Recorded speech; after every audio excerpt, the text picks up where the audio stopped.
Olá, muito boa noite. Olá, boa noite. Boa noite. Bem, eu sei que a sala ainda não está cheia, mas acho que podemos ouvir um boa noite mais forte. Olá, boa noite. Olá, boa noite. Espero que tenham passado um bom domingo. Joana. Sim. Joana? Sim, Pedro, estou aqui. Não me vês? Ok. Ainda não te estou a ver. E acho que as pessoas também não. No entanto, espera um bocadinho. Como é que foi o vosso dia? Bem, há aqui muita coisa que está mal. Primeira, foi domingo, ninguém trabalhou. E, no entanto, só 3 pessoas disseram que foi bom. Como é que foi o vosso dia? Foi bom. O sol? Desfrutaram do sol? Joana? Pedro, ainda não me vês? Joana? Ainda não me vês? Eu não. Eu vejo muita gente na sala, sei que não estamos sozinhos, mas não te estou a ver. Oh, Pedro, mas eu estou a ver-te. É Estás-me porque eu a ver? estou noutra dimensão. Eu já te vou fazer-me mostrar. Estou aqui. Ah, olá, Joana. Também não me viam? Vamos... Estás com essa perna a arrastar um bocadinho. É verdade. Como estás? Estou bem. Sabes porque é que não me estavas a ver? Gostava que me explicasses isso. Sabem porque é que não me estavam a ver? Porque existem várias dimensões no universo. Certamente que o nosso universo é infinito, com infinitas possibilidades. E há muitas dimensões, há muitas características que nós não conhecemos. E o facto dele ser infinito traz muitas questões àqueles que não acreditam que houve um Criador por detrás deste universo. Um universo que é infinito significa que não tem fim, mas que também não pôde ter vindo do nada. Sabem, muitas vezes existem alguns argumentos que dizem: ok, o universo é infinito, mas é infinito como se fosse um círculo. Espera. Então? Infinito como se fosse um círculo? Sim. Mas espera, calma. Mas um círculo como este O? Sim, imagina, o universo é infinitamente circular. É o que alguns dizem, não é aquilo que eu acredito, mas é uma forma que eles têm de dizer, que muitos cientistas têm de explicar a infinidade do universo. Mas, ainda assim este O tem limites. Sim, por isso é que esta teoria tem a sua dúvida. O mais interessante é isto, é que realmente, quando nós pensamos num universo assim, circular, teríamos que pensar em limites, em barreiras. E tudo o que tem uma barreira é porque tem algo para lá dessa barreira. Portanto, continua a haver uma infinidade, continua a haver uma eternidade, continua a haver algo e nada pode vir do nada. Mas é aí que eu tenho algumas dúvidas. Sabes? Hoje vim da montanha com um grupo de jovens e realmente quando eu olhava no horizonte eu não via o infinito. No entanto, quando nós ouvimos esta teoria, realmente faz algum sentido que haja um infinito, que haja um finito. Não sei explicar. É por isso mesmo que eu tenho dúvidas, Joana. Por isso é que vieste com esse peso aí a arrastar na tua perna. São as tuas dúvidas. Reparaste? E é isto que eu quero saber responder. E eu tenho a certeza que hoje, no tema de hoje, vais poder esclarecer muitas das tuas dúvidas em relação à infinidade do universo, à origem do universo. Porque hoje o nosso conferencista, Michel Sandborges, vai nos apresentar o tema sobre a origem do universo. Obrigado, Joana. Vou esperar e foi por isso que eu vim. Sim, não só para os adultos, mas também para as crianças. As crianças também têm um programa especial. Relembramos que lá em baixo poderão desfrutar de um programa especial para as crianças. Lembrem-se das regras, que toda aquela criança que é entregue ao responsável pelo programa deve ser devolvida, passa a expressão, à mesma pessoa que a foi entregar. Também temos algumas coisas para relembrar. É verdade. A questão das perguntas. Sim. Queres-me ajudar? Sim, claro. Alguns de vós certamente que ficaram com dúvidas e não tiveram tempo de escrever no nosso WhatsApp. Por isso, não há problema. No espaço que temos destinado às questões, poderão fazer as questões de ontem, as questões de hoje, podem fazer todas as questões. Estejam à vontade. E claro, desejamos que as questões que seguidamente vão ser respondidas pelo nosso conferencista também possam responder às vossas inquietudes. Por e isso, às tuas também. E foi por isso que eu vim, Joana, eu já disse. Mas por isso é que não hesitem em usar o WhatsApp. Ele vai estar disponível para que possa ser utilizado. E vai ser imediatamente a seguir ao término da conferência. E, portanto, não saiam antes de terminar realmente todo o processo de responder às perguntas. Vamos então deixar que possamos responder ou possamos ter as nossas perguntas respondidas pelo nosso conferencista, certo? As minhas, as tuas e a de toda a gente. Então até já e uma boa Uma conferência. boa conferência. Boa tarde. Que alegria estar com vocês mais uma vez. Depois de um dia turistando, conhece a expressão? Conhecendo alguns lugares interessantes aqui em Lisboa. Como eu tinha planejado, deu certo. Gravamos um vídeo ali no Convento do Carmo, falando sobre a história do grande terremoto e a relação disso com as profecias, não é? E tudo colaborou para o bem. Estamos prosseguindo aqui a nossa série Origens, né? Teremos ainda alguns temas interessantes pela frente. Você que está nos acompanhando pela internet também está convidado a se conectar conosco e acompanhar essa série. Hoje, Origens do Universo. Amanhã, Origens da Vida. Depois, Origem do Ser Humano. Origem dos dinossauros, de onde vieram, para onde foram, porque não estão mais aqui. E que bom, né? Origens da Palavra. Será que podemos realmente confiar na Bíblia, histórica e cientificamente falando? E o encerramento de volta às origens. Essa será a nossa série, né? E eu tenho recebido algumas perguntas muito inteligentes de pessoas que nos acompanham pela internet e também de pessoas que estão participando aqui da nossa série. Algumas pessoas acho que são meio profetas aqui, porque já perguntaram coisas que eu vou falar adiante. E eu vou, quem sabe, mencionar apenas, porque eu vou deixar para responder isso com as palestras, com as conferências, né? Por exemplo, podemos relacionar a teoria do Big Bang com o criacionismo? Como essa pessoa sabia que eu vou falar sobre isso hoje? Que interessante, não? Tem que ver com o tema de hoje. Qual o ponto mais difícil, crucial, para um evolucionista mudar o chip? Achei interessante essa expressão. E começar a pensar, repensar em termos criacionistas. Uma boa pergunta. Como explicar a evolução das espécies, que é uma verdade observada à luz do criacionismo? Boa pergunta também. Como eu disse, são perguntas inteligentes. Se os dinossauros são os dinossauros uma obra criativa de Deus, isso eu vou responder na palestra cujo título é Origem dos Dinossauros. Outra pergunta: que evidências temos de que a Bíblia foi escrita no tempo de Paulo, por exemplo, que aquela Bíblia, aquela versão é a mesma da atualidade? Será que não houve adulterações? Será que a Bíblia não foi manipulada com o tempo? Boa pergunta, e nós temos que respondê-la, mas eu vou pedir que você tenha paciência e espere até sexta-feira, porque na sexta-feira esse assunto aqui vai ser solucionado. Uma pergunta apenas aqui eu realmente não tenho capacidade nem competência para responder. A pergunta é: quem criou Deus?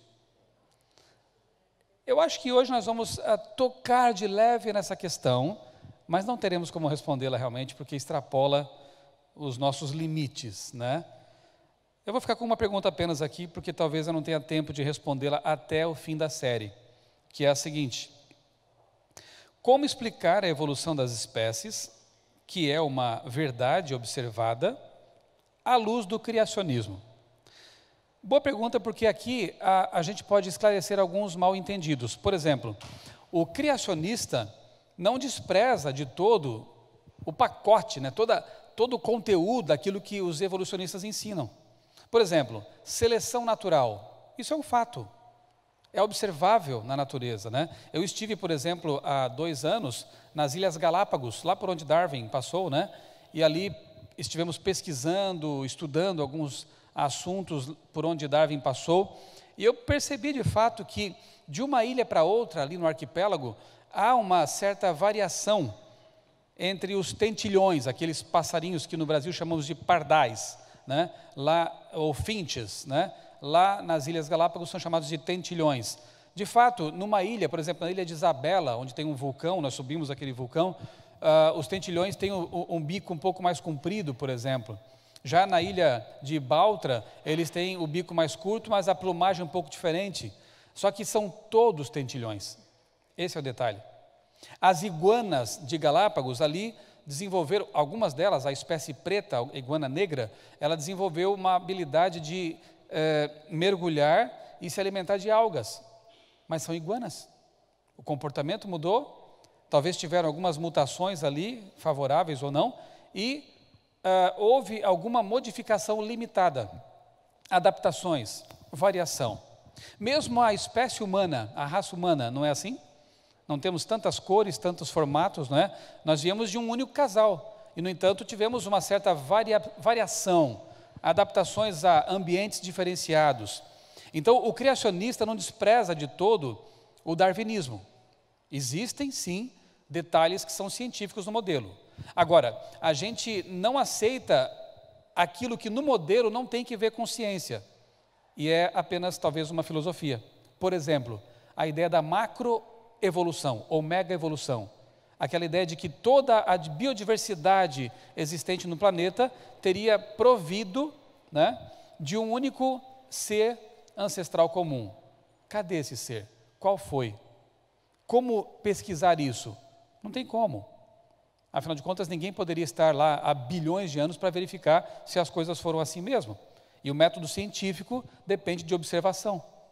De igual maneira, o criacionismo, em essência, não se trata de exatamente um modelo assim totalmente científico, porque a ideia de que Deus criou o universo, embora a gente tenha argumentos interessantes para tratar disso, não é algo observável.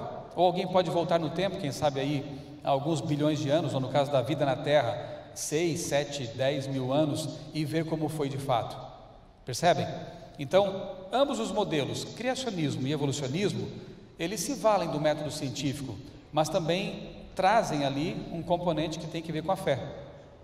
Eu aceito isso, embora não tenha evidências, não é? Se nós deixássemos de lado tudo aquilo que é filosófico, né? Ou que é ciência histórica, e discutíssemos, dialogássemos a respeito do que é realmente científico nos modelos, poderíamos ter bons diálogos, boas conversas. Mas, infelizmente, muitas vezes o que se discute é a filosofia dos modelos. E aí não tem como concordar, porque um deles, o criacionismo, é totalmente teísta. Cremos que há um Deus, um Criador. E o outro, quando é o evolucionismo ateu mesmo, é naturalista. E aí as filosofias divergem. Mas a pergunta foi boa, porque ela nos faz pensar que, como dizemos no Brasil, ao jogar a água fora, alguns jogam o bebê junto, né? Então não jogue todo o pacote, o modelo, né? Tudo aquilo que se fala, porque você pode de repente estar desprezando um argumento que pode ajudar a entender algumas coisas.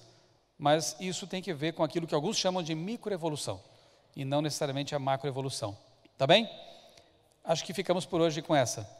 E ao longo da semana eu prometo que as demais serão abordadas. O tema de hoje, origens do universo, é um tema apaixonante. Vocês viram ontem, quando eu contei um pouco da minha história, que durante muito tempo eu me debati com essa ideia.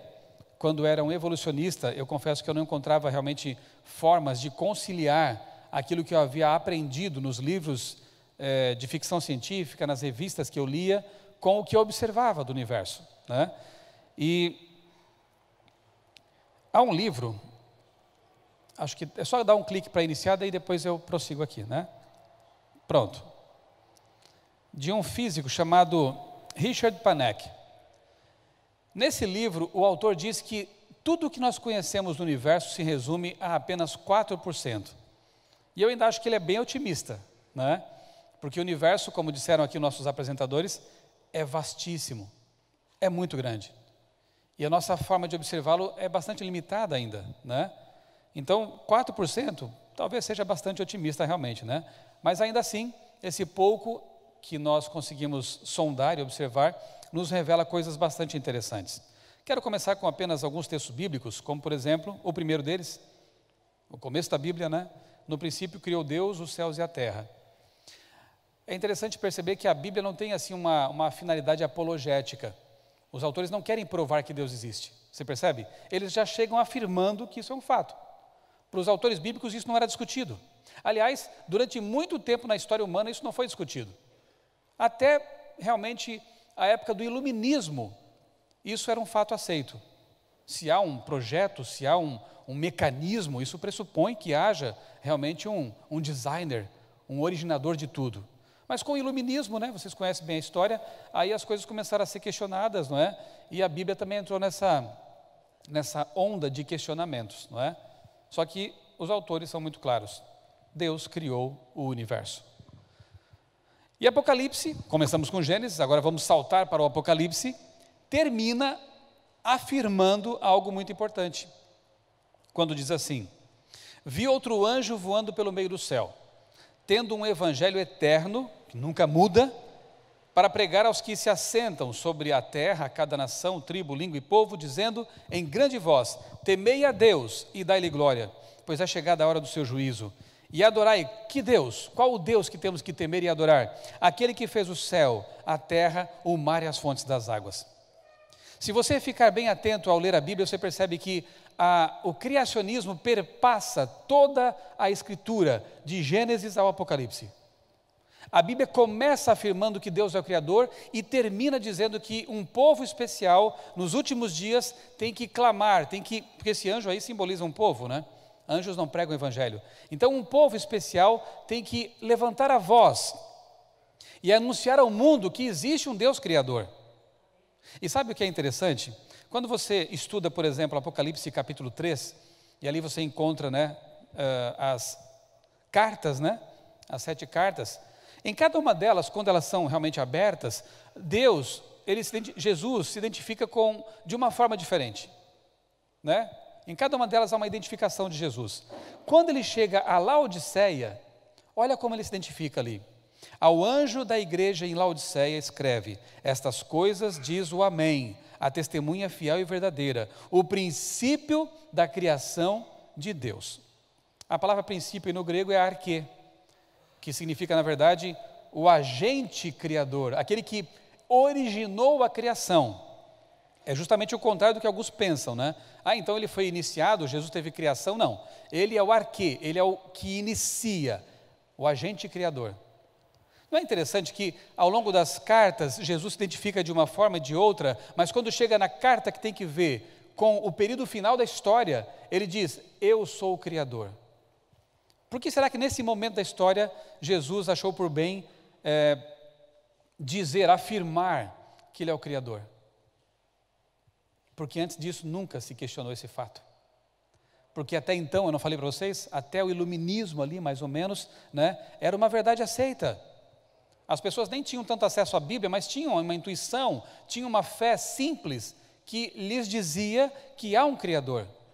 Agora, no tempo de dúvida, no tempo em que o criacionismo seria colocado em xeque, em dúvida, em questão, Jesus afirma: eu sou o Criador. E é sobre esse Criador que nós temos que pregar, é desse Criador que nós temos que pregar, anunciar às pessoas, para que elas possam crer nisso também. Bom, eu agora farei o seguinte com vocês: deixarei de lado a Bíblia por um tempo. Vamos brincar de céticos, mais uma vez. E eu disse no sábado, ou foi ontem, não me recordo, que o ceticismo muitas vezes é importante. Às vezes é preciso duvidar para crer, não é verdade? Eu, para me tornar criacionista, tive que ser cético. Aliás, quando você encontrar um cético por aí, faça o desafio de Chesterton. O grande autor Chesterton, Gilbert Chesterton, dizia o seguinte: quando você encontrar um cético, pergunte a ele se ele é realmente um cético. Não tente provar que ele está errado, inicialmente, não tente pregar sobre religião para ele. Você é cético? De verdade, cético até o fim? Ele diz: sim, eu sou cético. Então me diga, você é cético em relação ao seu ceticismo? Se ele disser que não, ele não é cético, ele é um crente. Percebeu? O verdadeiro cético duvida até de si mesmo. E aí Chesterton diz: faça com que ele duvide de si mesmo. Quem sabe ele não creia, não é? Então o ceticismo é isso, é duvidar até o fim, é perguntar, é buscar as respostas, ok? Então aqui eu farei isso com vocês.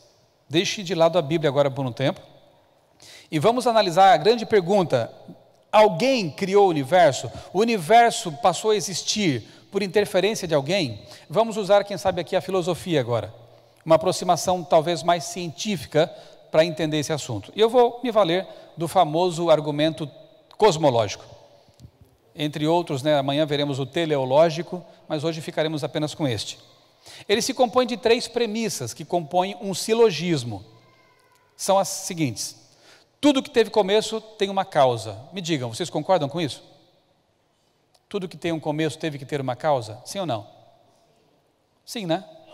Esse prédio aqui passou a existir ou teve que ter uma causa, um projeto, uma intenção? Isso é senso comum, né? Tem um começo, tem que ter uma causa. Você, qual é a sua causa? Por que você existe? Papai e mamãe, né? Nós temos um começo e tivemos uma causa. Segunda premissa: o universo teve um começo. Aqui começa a haver divergência de opinião. É esse o ponto que temos que analisar, porque há pessoas que creem que não, o universo é eterno. Outras acreditam que o universo, sim, teve um começo, mas esse começo foi de um jeito ou de outro. Bom, se nós conseguirmos demonstrar que a segunda premissa é plausível, ela é aceitável, lógica, a terceira terá que ser também naturalmente verdadeira. A terceira diz: o universo teve uma causa. Ok? Se a segunda premissa for verdadeira, a terceira automaticamente também será. O que temos que fazer agora? Investigar a segunda premissa. Estão preparados? Podemos ir? Ok. Eu vou ilustrar esse assunto porque eu não sou cientista, não sou físico, não sou matemático, então eu preciso de ilustrações, de algumas analogias para entender o assunto, e eu creio que muitos aqui também necessitam delas, então em benefício nosso, eu vou usá-las muitas vezes. E eu costumo ilustrar esse assunto com um automóvel. Pense assim: você enche o tanque de combustível e aciona o motor, dá a partida, a gente fala assim lá, pelo menos, né? A ignição. Ele começa a funcionar e você tem então um tempo em que aquela energia química, gasolina, ou lá no Brasil temos álcool, ou o que seja, diesel, né? Ela começa a ser transformada em movimento e um pouco de poluição também, né? E aí aquilo vai sendo transformado e o carro tem energia cinética, de movimento, de trabalho. Esse carro vai se movimentando e queimando esse combustível. Chega um momento que o combustível químico termina e termina também a capacidade de movimento. Aí a pergunta é a seguinte: se eu tivesse ligado, acionado, dado a partida, a ignição desse carro, uma eternidade no passado, ele estaria funcionando ainda hoje? O que você me diz? O que você me diz? Sim ou não? Não. Por que não? Porque uma eternidade para trás teria acabado todo o combustível químico desse carro e não teríamos mais movimento. Ok? Isso é óbvio, né? Agora eu pergunto: e o universo? Ele tem combustível ainda? O que você acha? As estrelas ainda queimam hidrogênio, transformando em hélio e fornecendo energia, sim ou não? Os planetas ainda giram em torno de suas estrelas? Nós ainda funcionamos? Então há energia disponível no universo. Agora, se o universo tivesse sido ligado, acionado, uma eternidade atrás, haveria ainda combustível queimando? Haveria ainda energia disponível? É o mesmo pensamento do automóvel. Por causa dessas reflexões e outras mais, eu não tenho tempo de entrar nelas, é que se chegou à conclusão de que o universo teve que ter tido um começo. Inclusive foi um padre, né, Lemaitre, ele é que propôs a ideia do início para o universo. Para querer fazer chacota ou debochar, não sei como é que fala em português de Portugal, né? É isso mesmo? Usar. Para querer usar, é interessante. Do padre físico, propuseram uma expressão. Isso é o Big Bang. É uma grande explosão. Quer dizer, na verdade, o modelo proposto pelo físico nunca teve que ver com uma grande explosão. O modelo original matemático do Big Bang propõe um universo em expansão que teve um começo. O tempo, o espaço e a matéria tiveram um início. Só que essa ideia é perigosamente criacionista, concordam? Para quem pensava que o universo pudesse ser eterno, concluir cientificamente que ele não é eterno, mas que ele é finito, porque teve um começo, e poderá ser eterno para frente, mas teve um começo, isso é perigosamente criacionista. Por quê? Porque a Bíblia diz que ele teve um começo. Tempo, espaço e matéria começaram em algum momento. Para tentar burlar ou escapar dessa conclusão, que é perigosamente criacionista, alguns cientistas propuseram a ideia do multiverso. Não é apenas um universo. Teve início uma infinidade de universos, bilhões deles talvez. E como são muitos, num deles pode ser que a vida surgiu. Quer dizer, a tentativa é aumentar a probabilidade. Só que não facilita muito a vida daquelas pessoas que pensam assim, sabe por quê? Outra ilustração. Digamos que você tenha um alvo colocado a 15 quilômetros de distância e você precise acertar uma flecha naquele alvo. Vai ser fácil? Não, né? É virtualmente impossível. 15 quilômetros. Ok, então para facilitar a nossa vida, vamos colocar aqui centenas, milhares, talvez milhões de alvos.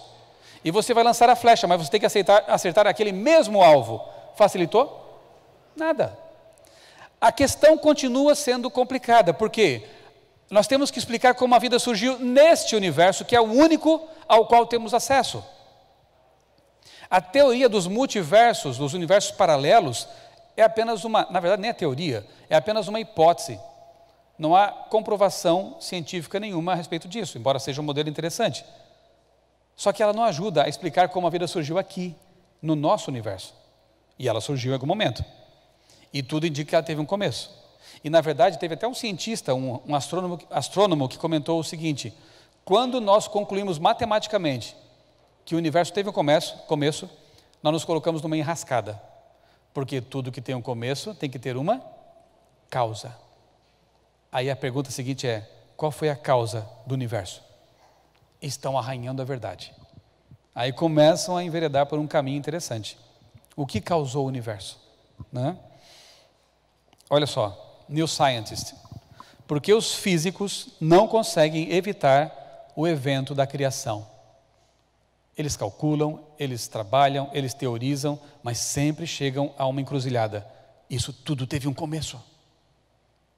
E tudo que tem um começo tem que ter uma causa. Aí eles evitam a pergunta seguinte: já que falamos em causa, vamos pensar um pouquinho nela? Qual teria sido a primeira causa não causada? Porque sim, não é possível chegarmos a uma regressão infinita, né? E o que causou isso? Aliás, Isaac Newton, um grande criacionista, ele dizia que o objetivo da ciência, deixa eu voltar aqui para ninguém ficar olhando antes, o objetivo da ciência é fazer uma análise retrospectiva dos efeitos para suas causas. Então a pergunta do cientista é a seguinte: o que causou isto, aquilo? Então eu vou até lá. Ok, mas o que causou isto, aquilo? Eu vou até lá. E o que causou isso? Bem, para Newton, esse processo teria que ter um fim. Não poderia ser uma regressão infinita. E ele então dizia, a primeira causa não causada, ele chamava de Pantocrator, que é o Todo-Poderoso. Isso é ciência, né? Quem disse que um cientista não pode ser um criacionista? Um dos fundadores do método científico era um criacionista, Isaac Newton. Galileu também, Copérnico e tantos outros que fundaram a ciência, criam em Deus, aceitavam a Bíblia como um relato inspirado de Deus. Já que nós chegamos a essa ideia de que é preciso que tenha havido uma primeira causa não causada, a pergunta é: quem é ou o que é isso? Primeiro ponto, essa primeira causa não causada tem que ser todo-poderosa, concorda ou não? Basta pensar no tamanho do universo. E aí nós vamos ter uma ideia pálida do tamanho do autor do universo. Porque um autor sempre é maior que sua obra, não é? E se a obra é tão gigantesca, o que ou quem a obra, tem que ser realmente muito grande. Vamos fazer um passeio cósmico agora? Nós vamos fazer uma pequena viagem agora aqui, pelas redondezas da nossa galáxia, porque não dá tempo de sair da galáxia e voltar até o fim dessa noite. Então, nós ficaremos apenas dentro da Via Láctea, e você perceberá o tamanho das coisas. Clica para mim no centro da imagem, e nós vamos ver uma animação aqui, tem uma musiquinha de fundo aí também, uma animação que dá uma ideia aproximada, né, das dimensões do nosso universo. Aqui começa então com a Lua, né? Mercúrio, em seguida Marte, Vênus, que são os mais, em termos de tamanho, parecidos com a Terra. Aqui estamos nós, passou lá, Portugal já foi. Netuno, olha só então, comece a comparar os gigantes gasosos com o tamanho da Terra. Saturno, Júpiter, só essa mancha em Júpiter, que é uma tempestade, ali cabem mais de 3 terras, e a Terra já sumiu, percebeu? Já fomos embora. O Sol, o nosso Sol, comparado a Sirius, já começa a ficar pequeno. Pollux, uma gigante laranja, esqueça, o Sol já sumiu. Arcturus, uma gigante vermelha. Aldebaran, uma gigante vermelha também.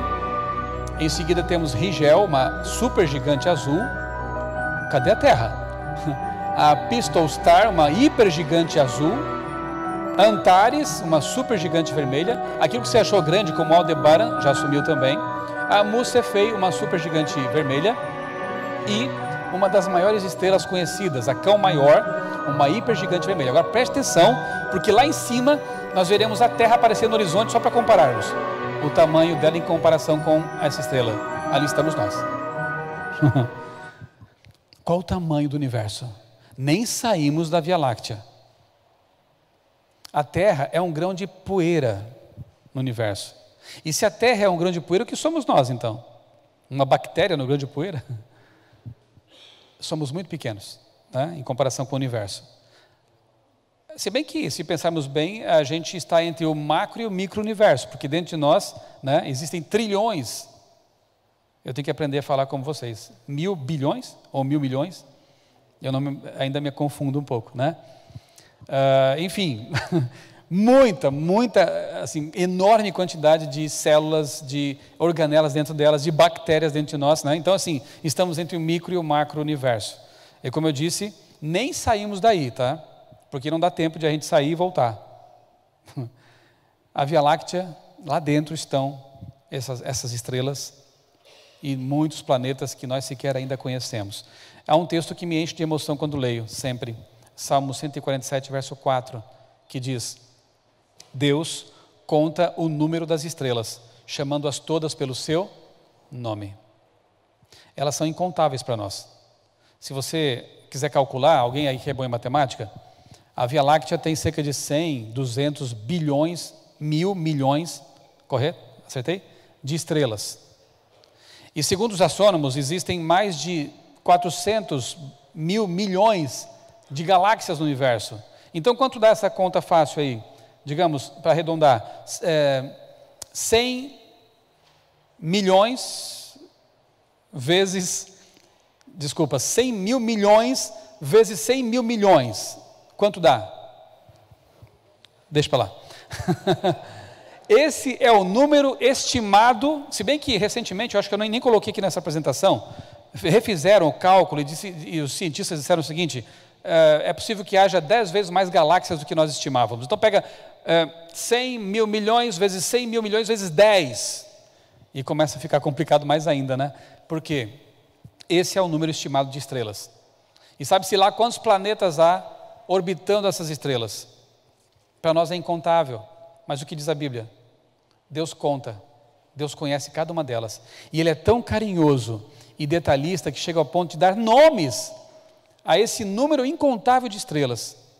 Acabei de falar que somos uma bactéria numa poeira, né? Num grão de poeira no universo. Só que Ele não morreu pelas estrelas. Ele morreu por você, por mim, pelos seres humanos. Então nós somos pedacinhos de quase nada, muito preciosos para Deus. Ele olha para nós com muito carinho. E sabe, querido, se alguma vez você que está aqui, ou você que está nos acompanhando pela internet, se alguma vez você pensou assim: eu sou tão pequeno que Deus não sabe quem eu sou, Deus não sabe onde eu moro, Deus não me conhece, por favor, tire esse pensamento da sua cabeça. Porque um Deus que é capaz de nomear cada estrela do universo, e elas são incontáveis, não seria capaz de conhecer apenas 7 bilhões de seres humanos, 7 mil milhões de seres humanos no planeta?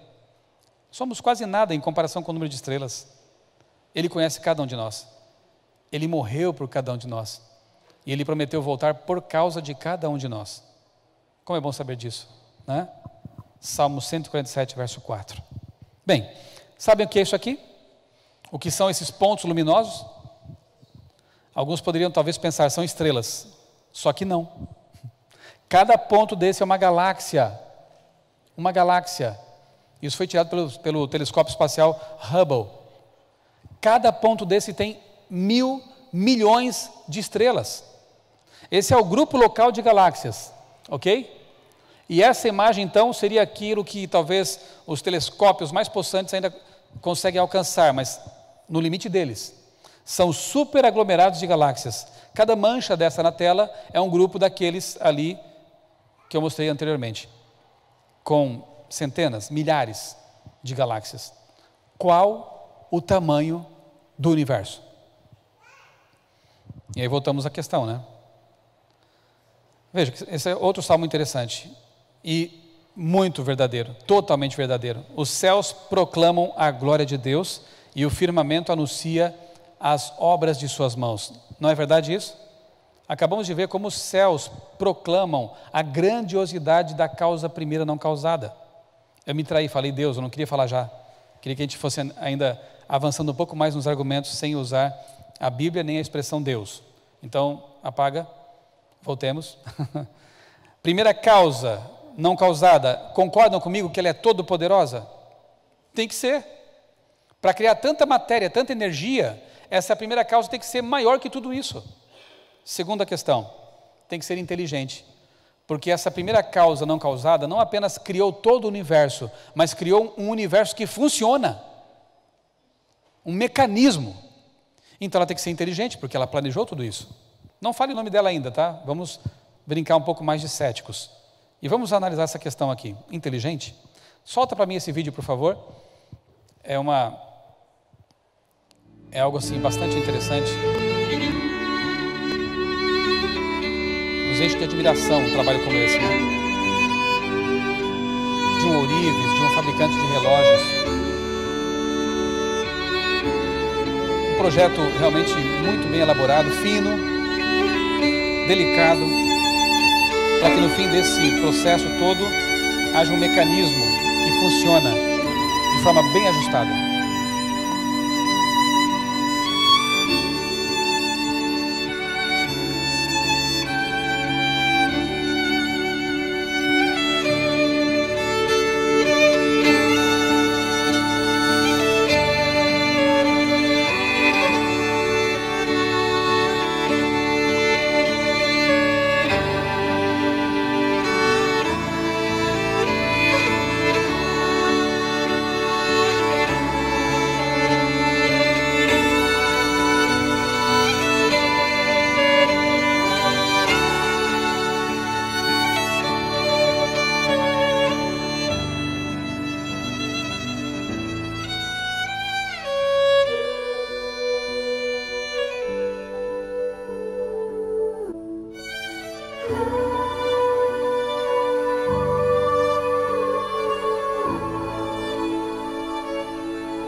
O que me dizem?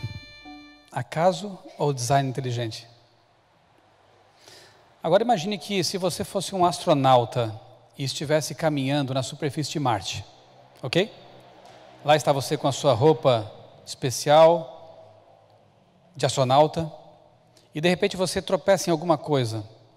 Você se abaixa para juntar o objeto e quando você abre a mão é um relógio. Quais seriam suas possíveis conclusões ao observar esse relógio? Alguém deve ter passado por ali. Alguém passou por aqui, algum ser humano passou por aqui. mas você não viu o ser humano. Você não viu a pessoa que perdeu esse objeto. Como é que você pode concluir isso? Você estava lá quando alguém perdeu, você fotografou, você filmou, você observou. Qual poderia ser uma outra conclusão? Marcianos usavam relógio. Alguma coisa assim. Agora, duvido que alguém pudesse pensar o seguinte: ao longo de milhões de anos, neste planeta, ventos e tempestades soprando, quem sabe terremotos foram agrupando ali componentes metálicos, né? Foram se juntando, depois de outro tanto milhões de anos, né? Sílica acabou sendo produzida para formar o vidro que cobre as estruturas internas, elas foram sendo moldadas pelo tempo, pelo vento, pela erosão, a fim de que, depois de outro tanto de milhões de anos, pudesse existir um mecanismo como esse funcionando. Alguém conceberia uma ideia dessa? Jamais. Esse é o argumento de William Paley, né? Que é o argumento do relojoeiro. Todo relógio pressupõe um relojoeiro. Você pode não ter visto a fabricação como vimos aqui, mas se você contempla esse mecanismo, não tem como fugir da ideia de que alguém fez, não é verdade? Então, se alguém fez um relógio, o que dizer desse relógio cósmico? Nós acertamos nossos relógios, em grande medida, por esse relógio. Os movimentos astronômicos, não é? Conta uma história, não sei se é lenda ou real, mas ela é bem interessante, que Isaac Newton tinha sobre sua mesa uma maquete, sabe, um modelo do sistema solar. E um dia um amigo ateu de Newton entra em seu escritório e pergunta: Newton, que coisa interessante, que bonito esse modelo, quem fez? Newton aproveitou a deixa: ninguém. Aí o amigo dele: como assim ninguém? É impossível que ninguém tenha feito isso, né? É um mecanismo tão bem projetado, era uma bola folhada a ouro que fazia o lugar ali, ocupava o lugar do Sol, e em volta planetas que giravam como uma manivela, uma maquete, um modelo do sistema solar. Aí Newton disse para o amigo assim, o amigo ateu, né? Você não consegue aceitar que este modelo aqui, rudimentar, possa ter sido resultado do acaso, mas você crê que o original, que é muito mais perfeito do que isso aqui, surgiu por acaso? E diz a história que esse amigo saiu dali pensativo, e não é para menos, faz pensar realmente, né? Se um relógio em Marte faria um astronauta pensar que um relojoeiro o fez, o que dizer de tudo isso? Desse grande relógio cósmico, dos sistemas estelares, né? Das leis, das constantes das quais dependemos para existir como universo. No Brasil temos uma revista de divulgação científica popular chamada Super Interessante. E eu acho interessante como, às vezes, os autores, escritores, repórteres, enfim, que se dizem, muitas vezes, ateus, naturalistas ou revolucionistas, se traem quando escrevem algumas coisas. E essa edição aqui me chamou a atenção, eu até destaquei aqui um texto para vocês, uma citação, que diz assim, daquela revista, ok? Se a gravidade fosse um pouco mais forte, as estrelas teriam vida muito curta, e nunca haveria tempo hábil para a evolução das espécies. Se a gravidade fosse mais fraca, não seria capaz de agregar a massa em estrelas. E a atração mútua entre elétrons e prótons, se fosse diferente do que é, não existiriam átomos estáveis. São parâmetros que, devidamente ajustados, tornaram o universo um lugar habitável. A pergunta que não quer calar: quem ou o que fez essa tunagem ou regulagem do cosmos lá no começo de todas as coisas? Olha como eles estão arranhando a verdade. É como disse Winston Churchill certa vez: há homens que tropeçam na verdade, se levantam e fazem de conta que nada aconteceu, né? Aqui tropeçaram na verdade. Quem? Essa é a pergunta mais importante. Quem criou tudo isso? Qual foi a causa primeira não causada? Mas sabem, no parágrafo seguinte, vocês acham que eles trabalham nessa questão? Vocês acham que eles vão em busca da resposta? Não, eles mudam de assunto. Porque eles não querem deixar que Deus abra a porta, eles põem o pé. Eles impedem que Deus entre. Por quê? Porque eles não creem, não aceitam. E aí, como não creem em Deus, tem que buscar uma alternativa para um fato que é tão concreto, tão patente diante dos olhos. Todo projeto tem um projetista. Tudo que tem um começo tem que ter uma causa. Não, mas nós não cremos nisso. Então qual a explicação? Naturalismo. As coisas acontecem por si sós. A pergunta mais importante está aqui. Quem regulou o universo? Porque o universo não apenas existe, ele funciona. Ele é um relógio. Veja só, além de todo-poderosa, além de inteligente, essa causa primeira não causada também tem que ser o quê? Imaterial, além do espaço e eterna. Por quê? Porque ela criou o tempo, o espaço e a matéria. E se alguma coisa ou alguém cria tempo, espaço e a matéria, essa causa tem que ser transcendente ao tempo, ao espaço e à matéria, concordam? Então ela tem que ser imaterial. Ela pode até se materializar, digamos assim, mas ela tem que ser transcendente à matéria. Ela tem que ser além do espaço, porque ela criou o espaço. E ela tem que ser eterna, porque ela cria o tempo. Você está pensando em alguma causa aí? Ela tem nome? Ela existe? Olha só, ela também tem que ser pessoal, porque só uma pessoa escolhe criar um universo, tempo, espaço e matéria. E curiosamente, nós nos aproximamos dessa questão até aqui, sem usar a Bíblia. Eu não resisti, só citei 2 salmos, né? Mas assim, não usamos a Bíblia para provar quem é essa causa.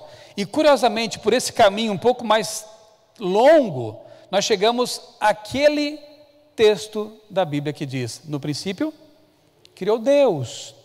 Qual Deus? O Verbo eterno. Um Deus que é pessoal, um Deus que é todo-poderoso, um Deus que fala e o que Ele fala acontece, aparece, se materializa. O Deus da Bíblia é o Deus que pela filosofia e pela ciência nós conhecemos, a quem podemos chegar, porque Ele é todo-poderoso, Ele é inteligente, Ele é onisciente, Ele é infinito, transcende o espaço, o tempo e a matéria, e é uma pessoa. Esse é o nosso Deus. O Deus que criou Adão e Eva, o Deus que criou este planeta, o Deus que criou o universo. Sabem, em 2 de março de 72, além de eu ter nascido, houve um evento mais importante. Bom, para minha mãe não, mas enfim, os americanos lançaram ao espaço uma sonda chamada Pioneer. E foi um feito muito importante para a história da ciência. Essa sonda, essa navezinha, né?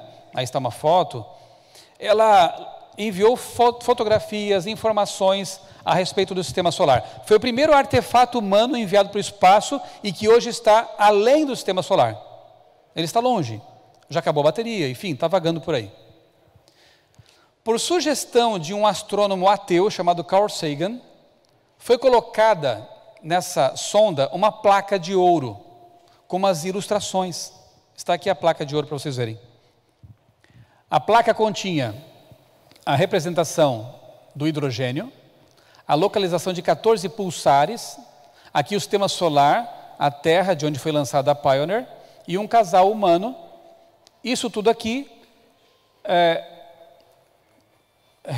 traduzido em bits de informação, chega a 1271 bits, ok? Qual você acha foi a intenção de Carl Sagan, um cientista ateu, em pedir que se colocasse nessa nave, nessa sonda, uma placa com essas informações? Para quê? O que você acha? Pelo mesmo motivo que Elon Musk, lembra o que eu falei? Foi ontem, né? Mandou colocar uma plaquinha lá no carro, no Tesla, com a frase, feito na terra por humanos. Porque, sabe, pode ser ateu, pode ser cético, pode ser agnóstico, mas todo ser humano depende de uma esperança. Todo ser humano precisa de uma esperança para viver. E como essas pessoas não acreditam que haja um Deus criador, elas jogam isso para fora e pensam, deve haver alguém lá fora. E talvez esse alguém possa até nos ajudar a solucionar nossos problemas. Há ideias por aí, né, na sociedade, mais ou menos nessa direção. de que um dia talvez uma raça alienígena inteligente virá aqui e vai nos ajudar, quem sabe, a evoluir, a nos salvar. É uma ideia perigosa, a gente sabe disso. Bem, a ideia de Carl Sagan era, se alguém, uma raça alienígena inteligente lá fora, encontrar essa nave e a placa, vai concluir automaticamente o quê? Alguém fez. Não é nem um relógio, hein? É muito mais simples e rudimentar do que um relógio. Mas apenas 1.270 bits de informação seriam suficientes, capazes de, para um cientista ateu, pelo menos na visão dele, seriam capazes de levar um alienígena à conclusão de que aquele artefato foi feito por alguém. Teve um designer, teve uma causa. Muito bem, pensemos no seguinte agora. Quanta informação há no corpo humano? Você já pensou nisso? Eu vou ajudar vocês então a pensar nisso. Um adulto produz em média 300 milhões, é isso mesmo, né? 300 milhões de células por minuto, ou 432 trilhões, mil bilhões, acho que é isso, por dia. É muita coisa. Cada célula contém ao menos 1,5 gigabyte de informação. Quanto tinha na plaquinha lá? 1.200 e poucos bits. Agora estamos falando em 1.000 milhões de bits. Ok? 1.000 milhões de bits. Agora, uma célula apenas tem 1,5 gigabyte. Nós temos quantos trilhões de células? Muitos. Muitos. Então, se você multiplicar esse 1,5 gigabyte por alguns trilhões, a gente chega a um número absurdo de 60 zettabytes. O que significa o número 60 seguido por 21 zeros.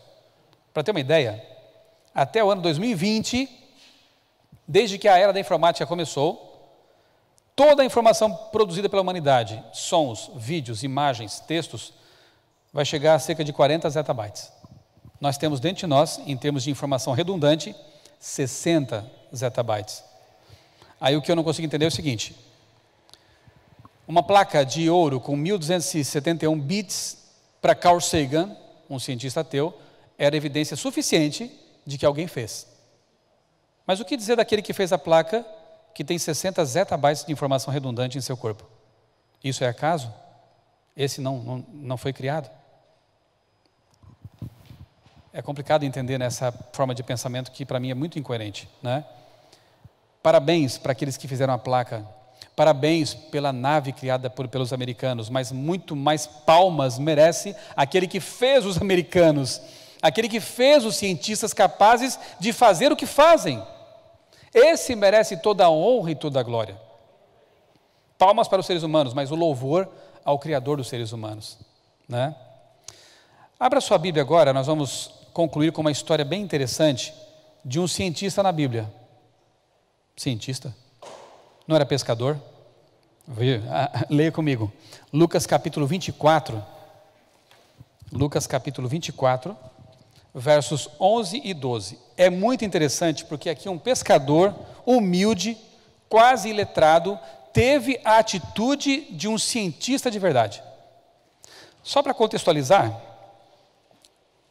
o assunto, a história aqui narrada é a da ressurreição de Cristo. Jesus ressuscitou, apareceu primeiramente a Maria Madalena, ela correu até os discípulos para contar a grande notícia: o mestre está vivo. Mas a notícia era tão estrondosa, tão maravilhosa, inacreditável, que eles não acreditaram mesmo. É impossível, nós o vimos morto na cruz, nós o vimos ser sepultado, ele não pode estar vivo. Só que Pedro, diferentemente dos demais que não acreditaram, ele também duvidou, mas ele teve uma atitude interessante. Vamos ver? 24, 11 e 12. Tais palavras lhes pareciam como um delírio e não acreditavam nelas. Pedro, porém, levantando-se, correu ao sepulcro e, abaixando-se, nada mais viu, senão os lençóis de linho, e retirou-se para casa, maravilhado do que havia acontecido. Amém. Pedro teve a atitude de uma pessoa intelectualmente honesta. Sabe qual é? Eu me dirijo a você também que está nos acompanhando na internet. Pode ser que tudo que eu falei aqui até agora e que eu vou falar a semana toda desperte em você dúvidas. Mas o convite que a Bíblia lhe faz e faz a todos vocês é o seguinte: vá ver por si mesmo. Não fique sentado sobre suas dúvidas dizendo, não há respostas, isso é impossível. Por que é impossível? Se há um Deus todo-poderoso que criou o universo, tudo mais é possível. Billy Graham dizia, se existe um Deus, mesmo que a Bíblia dissesse, Jonas engoliu um grande peixe, eu acreditaria. Porque para Deus tudo é possível. Todo milagre é possível para aquele que foi o Criador e é o Criador do universo. Faça como Pedro. Vá ver. Senhor, eu quero entender. Eu quero compreender. Se Pedro ficasse lá naquele salão preso, trancado com os seus amigos, ele nunca teria tido a visão maravilhosa da tumba vazia, não é verdade? Ele foi atrás de respostas. Infelizmente, há muitas pessoas hoje que acham que o criacionismo é uma bobagem, que pensar biblicamente é algo retrógrado, né? É algo de pessoas de mente estreita, e não vão atrás. Ficam naquele mundo restrito. Dê a Deus uma chance então. Conceda à Bíblia o benefício da dúvida. E eu te convido nessa semana a fazer isso. A agir como Pedro. Levante-se e contemple com seus próprios olhos. E quem sabe você não vai ter uma grande surpresa. E quem sabe não vai encontrar também a sepultura vazia de um Deus que não quer mais estar na sepultura, mas quer estar em seu coração, quer estar em sua vida. Porque se Ele habitar em seu coração, se Ele fizer parte de sua vida, não haverá mais sofrimento, não haverá mais dor, porque a promessa dele é de que Ele vai nos ajudar a superar tudo isso e um dia nos dar de volta uma terra recriada como nunca devia ter deixado de ser. Deus quer fazer parte da sua vida. Você vai aceitar? Você vai abrir o coração para Ele? Você fará como Pedro? Quero ver por mim mesmo. Quero experimentar por mim mesmo. Enquanto a Ana canta mais uma vez, eu peço que você, se for o caso e quiser, também você que nos acompanha, converse com Deus. Ah, mas se eu nunca conversei com Deus, não faz mal, comece agora. Senhor, eu sequer creio, mas eu te dou uma chance. Olha só. Revela-te a mim. Mostra-me a tua vontade, a tua existência. E eu tenho certeza que como Pedro, Tomé, outros tantos na história, você poderá ter uma surpresa também em sua vida. Vamos fazer isso agora? Conversar com Deus, ouvir a mensagem e permitir que agora a pregação cantada toque nosso coração e nossa mente também.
Feche os olhos.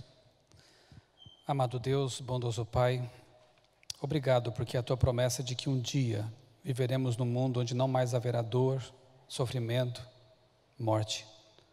Obrigado, Pai, porque não apenas na Tua palavra, a suprema revelação, mas também na natureza, por meio da ciência verdadeira, podemos encontrar as digitais Tuas, espalhadas por toda a criação, por todo o universo.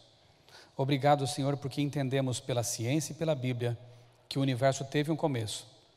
E ele começou porque Tu nos amas. Era como se Tu estivesses preparando um berço para o bebê que iria nascer. Porque Tu sabia que nós chegaríamos e seríamos criados por Ti. E nos preparaste um universo maravilhoso para que nele pudéssemos habitar.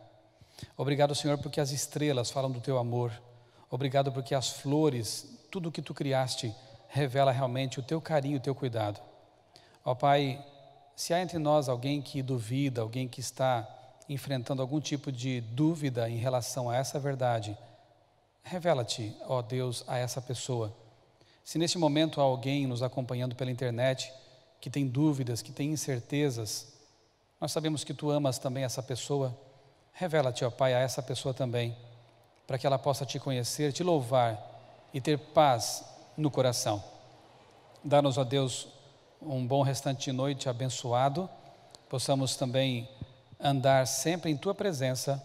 Abençoa o restante ainda desta programação, nós Te pedimos, agradecidos, em nome do Senhor Jesus. Amém. Amém.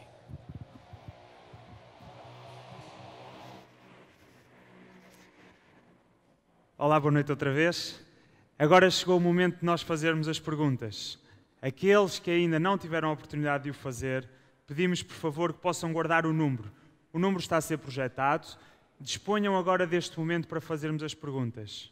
Gostaríamos também de poder presentear aqueles que nos visitam pela primeira vez. Daí que aquelas pessoas que estão aqui connosco pela primeira vez, pedimos que possam levantar a mão para poderem receber um livro que foi também com o coautor o nosso conferencista Michelson Borges. Quem está aqui pela primeira vez para poder receber este livro? Temos aqui, tem ali atrás. Pedimos então que possam entregar o livro que foi escrito pelo Michelson Borges. Igualmente, enquanto estão a fazer as vossas questões pelo WhatsApp, relembramos também que estão disponíveis 2 livros também escritos pelo Michelson Borges, disponíveis lá embaixo na livraria. Aqueles que quiserem adquirir podem deslocar-se até lá abaixo, pois temos um número limitado de livros.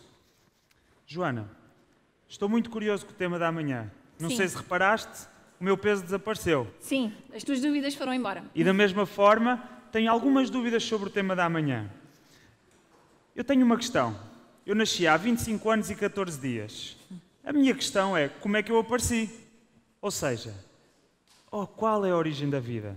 Qual é a origem da tua vida e da vossa vida? Convidamos-vos para vir, trazer amigos e poderem, claro, partilhar nas redes sociais ou em qualquer meio que esteja ao vosso alcance estes momentos maravilhosos que aqui estamos a passar. Convidem amigos, não faltem. Teremos todo o gosto em vos receber. A orientação será feita pela frente, pelos nossos assistentes de sala e despedimos-nos desejando uma boa noite e o início de uma boa semana de trabalho.